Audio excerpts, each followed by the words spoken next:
Happy Monday.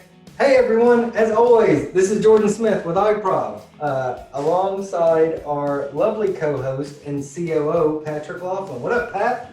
What up, Joe? I don't know how lovely I am today. I keep looking at myself in Zoom and thinking I need to shave. I love it. I like the scruff. Comment below. Do you guys like scruff if you like Pat with scruff, or a clean if you want him clean shaven? Don't waste your time on that comment. Well, it's Monday. It's a little Monday 5 o'clock shadows acceptable. Hey, we want to talk about a topic today for all those business owners or individuals that either have a marketing person or a marketing team in place. So today's topic is don't make your marketing folks read your mind. So we want to talk about just some best practices as far as communicating with them. Pat, you've had tons of experience where you've had clients that have or people that you worked with that were great communicators and ones that weren't too. Yeah, it always amazes me, especially in our business, how many bad communicators there are. Like, we're in the communications business, and there are people that are just bad communicators. This stemmed from a conversation from a group that we're a member of, where there was another business owner that was frustrated with their marketing team and how to get the results that he wanted out of them. And so, it's a peer group. So we offered some advice, which is always dangerous, especially when it's free. It's really simple. Is don't make them read your mind. If you've got a marketing team, or really this goes for any employee, find an easy way to communicate what's on your mind to them, because there are so many tools. If you're a writing guy, obviously you can communicate through email or Slack or any of those. Me personally, I'm a much better spoken word guy. So I use a program called Loom to record little screencasts all the time. So I can talk through my thoughts and I can sort of show things as I go. Voice memos on your phone. But in this particular context, we encouraged our friend to start recording, do a voice memo, shoot a Loom, or just take a note on your phone. Every time a customer asks you a question, write that question down.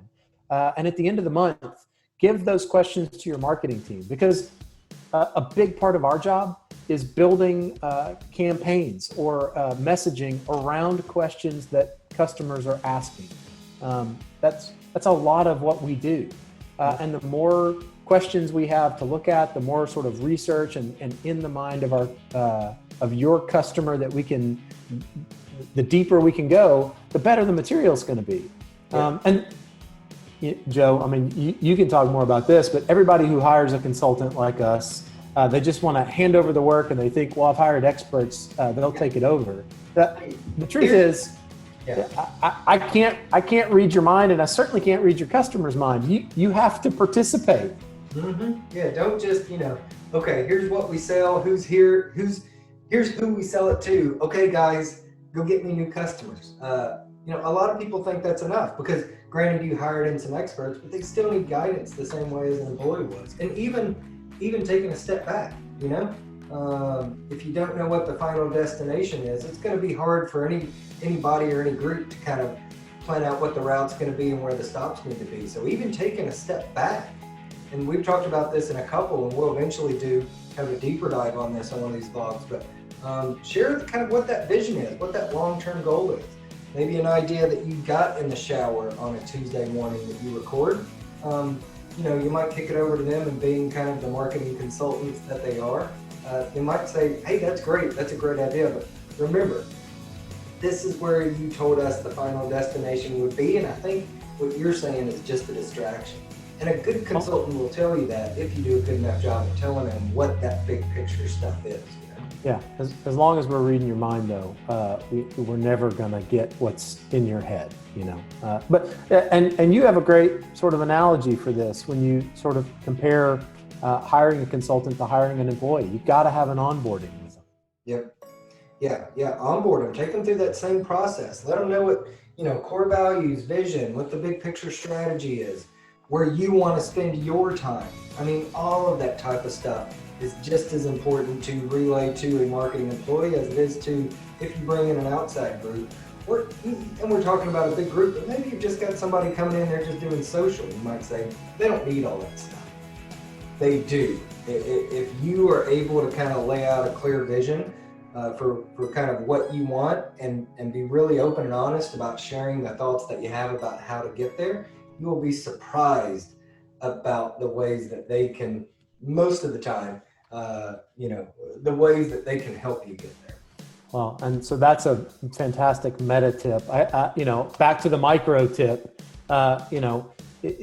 do the simple things. The first rule of troubleshooting is do the easiest thing first. And the easiest thing to do is record every single question you get from a customer and put it in front of the people responsible for your marketing and sales. Yep. So that they can start figuring out ways that they can help you answer them in a repeatable way. Yep. Other simple stuff, websites that you go to, books that you've read, newsletters that you subscribe to, conferences that you attend, YouTube videos that you can watch. You cannot give these people too much information. We say that all the time. If there's any doubt about, does iProv need to read this stuff? I tell them, yes. The default answer is yes, send it to us and we'll come through it. So really, it's important. Don't make them read your mind.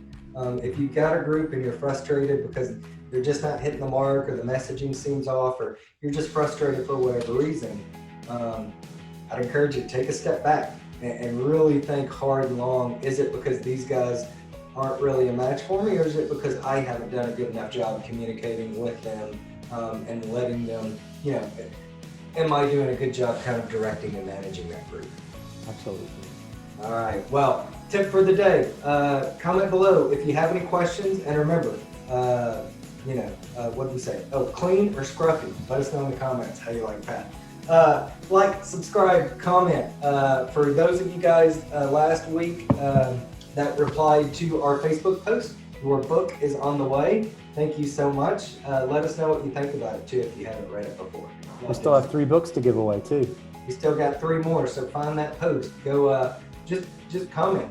Give me my book, free book, hey, whatever the case may be. We've still got 3 to buy. So anyway, until next time, peace, peeps. Thanks, Pat.